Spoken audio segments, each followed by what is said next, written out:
எல்லாருக்கும் வணக்கங்க. இன்றைக்கி மாடி தோட்டத்தில் ஒரு சூப்பரான அறுவடைங்க. கத்திரிக்காய் தான் நிறைய பறிக்க போகிறேன். எப்போ பார்த்தாலும் கத்திரிக்காய் அப்படின்னு நினைக்காதீங்க. என்ன பண்ணுறது, காய்க்கிற காயிடம்னா நாங்கள் அறுவடை பண்ணி தானே ஆகணும். நிறைய கத்திரிக்காய் செடிங்க. அதனால் பார்த்திங்கன்னா நிறைய காய் காய்ச்சிட்டே இருக்குது. தினம் தினம் பார்த்திங்கன்னா குறைஞ்சபட்சம் 1/2 கிலோ 1/4 கிலோ அளவுக்கு காய் காய்ச்சிட்டு ஃபஸ்ட்டு ஒரு பெரிய வரி கத்திரிக்காய் பறிச்சேன். அதுக்கப்புறம் பாருங்கள், இது வந்து இந்த சின்ன நாட்டு கத்திரிக்காய் இருக்கு இல்லைங்களா, அந்த கத்திரிக்காய் இதுவும் நிறைய காய்க்குது. பச்சை வரி கத்திரிக்காய் நிறைய காய்க்குது. அப்புறம் அந்த வயலட் குண்டு கத்திரிக்காய் இருக்குது, பெரிய கத்திரிக்காய், அதுவும் நிறைய காய்க்குது. இது பாருங்கள், இது பாருங்கள், இது சூப்பராக வருது. இந்த கத்திரிக்காய் பாருங்கள், நல்லா இன்னும் பெருசாகும். ஆனாலும் சரி பறிச்சிடலாம் அப்படின்னு சொல்லிட்டு அதில் ஒரு 4 பெஞ்சு ஒன்று ஒட்டிகிட்டே இருக்குது.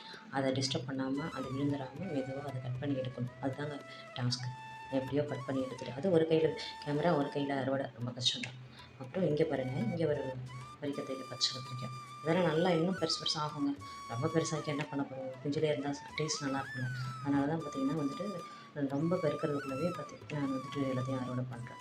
ஒவ்வொன்றும் கிட்டத்தட்ட பார்த்திங்கன்னா இது ஒரு கத்திரிக்காயே பார்த்திங்கன்னா 200 கிராம் அந்த அளவுக்கு வந்து பெரிய சைஸில் காய்க்குங்க. ஆனாலும் நான் அந்தளவுக்கு விடலை, பிஞ்சிலே இருந்தால் ரொம்ப நல்லா இருக்கும்ல டேஸ்ட்டு.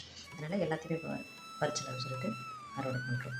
இங்கே ஒரு இந்த பெரிய குண்டு கத்திரிக்காய், இந்த 2 வெரைட்டி தாங்க நிறைய வீட்டில் மாற்றி மாற்றி மாற்றி நிறைய காய்க்குது. அப்புறம் சின்ன வெரைட்டி இது பார்த்திங்கன்னா வயலட் வரி கத்திரிக்காய், அந்த சின்ன நீட்டு நாட்டு கத்திரிக்காய், அந்த மாதிரி நிறைய இருக்குது. பாருங்கள், ஃபஸ்ட் முன்னாடி பறிச்ச மாதிரி இங்கே ஒரு இந்த நாட்டு சின்ன கத்திரிக்காய், இதுவுமே வந்துட்டு நிறைய இந்த செடியை பார்த்தாலும் காயத்துக்கே இருக்குங்க.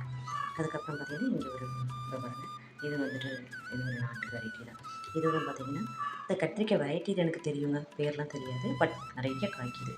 அதுதான் உண்மை. காய்க்கிற அறுவடை பண்ணிகிட்டே ஆகணும், வேறு வழி இல்லை இல்லைங்களா. நம்ம சமைக்கலனாலும் ஃப்ரெண்ட்ஸுங்களுக்கு கொடுக்கலாம் இல்லைங்களா.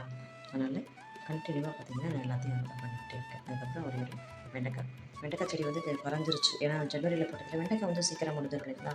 கத்திரிக்காய் செடி தான் எனக்கு சீக்கிரம் முடியாது. நான் அறுவடை பண்ண கத்திரிக்காய் பாருங்கள், ஃபுல் அண்ட் ஃபுல் கத்திரிக்காய் தான். ஒரே ஒரு செடி பழமும் ஒரே ஒரு வெண்டைக்காய் தான் அதில் எக்ஸ்ட்ரா. இதை பற்றி பிடிச்ச லைக் பண்ணி ஷேர் பண்ண மறக்காமல் சப்ஸ்கிரைப் பண்ணுங்கள்.